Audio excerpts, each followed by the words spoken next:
Another game at the G on Friday night against Melbourne. The Demons came up to play. They put in the forward press, the backward press. I don't know what's it like. Pressed ham. Just like Fritz or Devon being made out of offal. Trying to block the game up. Substitutions all over the place. It made no sense to me, this sort of game. It's negative football, trying to reduce your team's chances to be scored against. Carlton were restricted, but we still got away with a nice little win in the end. 47 points, 13 goals to 6. Melbourne did the best they possibly could. Carlton didn't really look under pressure all the way through the game. It was almost like sitting back and watching your team knowing they were going to win, but they had to eke it out, they had to work at it. So it wasn't just given to them on a platter, make no doubt about that. Melbourne put in a good effort. But we've got ourselves over the line again. Another 4 points on the board, keeping us there up in the top 4. And a handy little 4 points to our total for the season, keeping us well entrenched up there at the top of the table. And it was interesting to hear the reviews of the various games on Sunday night. I had to do a bit of driving and a 2-hour trip after playing golf. And as I'm cruising along, I heard the mop-up of the game with Adelaide against the Brisbane Lions. Yeah, look, Adelaide Crows definitely in a bit of bother. Coaches out there again are saying that he's not making any excuses. It's the way the game goes. He's accepting the reality of the ability that his team's got.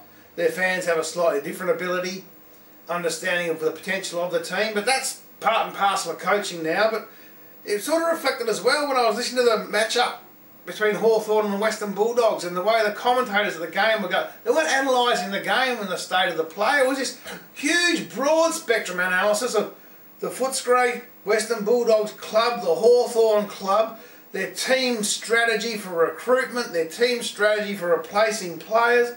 Good grief, it's a game of footy. I just want to hear kicks, goals, scores, name of the game. Not really cared about being overanalysed, but perhaps that's part and parcel of the changing nature of football fans and what they want and expect from the media. And to be honest, I don't care what the Western Bulldogs' position is.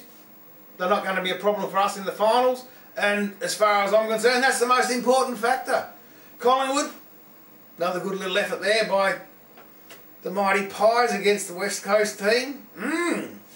Thomas is definitely having a great season. We're to put him in the running for the Brownlow medal unless he gets reported or something, which can happen these days. It's a bit different.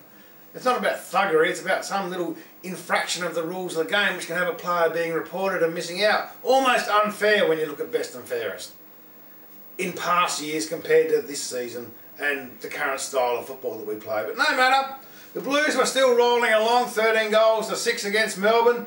Another week coming up for us. Every other club's going to be having the microscope put upon them, and especially those that lost. Port Power managed to get up and get a win. Now the Tigers, good grief, they've been travelling along really nicely. They were playing to get themselves entrenched in the 8 and they fell over. Almost a shame to see it, to be honest. It's good to see Richmond back up there in the finals contention, but they didn't make it in. Still a long way for the season to go. The Tigers still might manage to make the finals, who knows. But as we go, it's the end of another week, beginning of another week coming up this weekend, and go you Blues!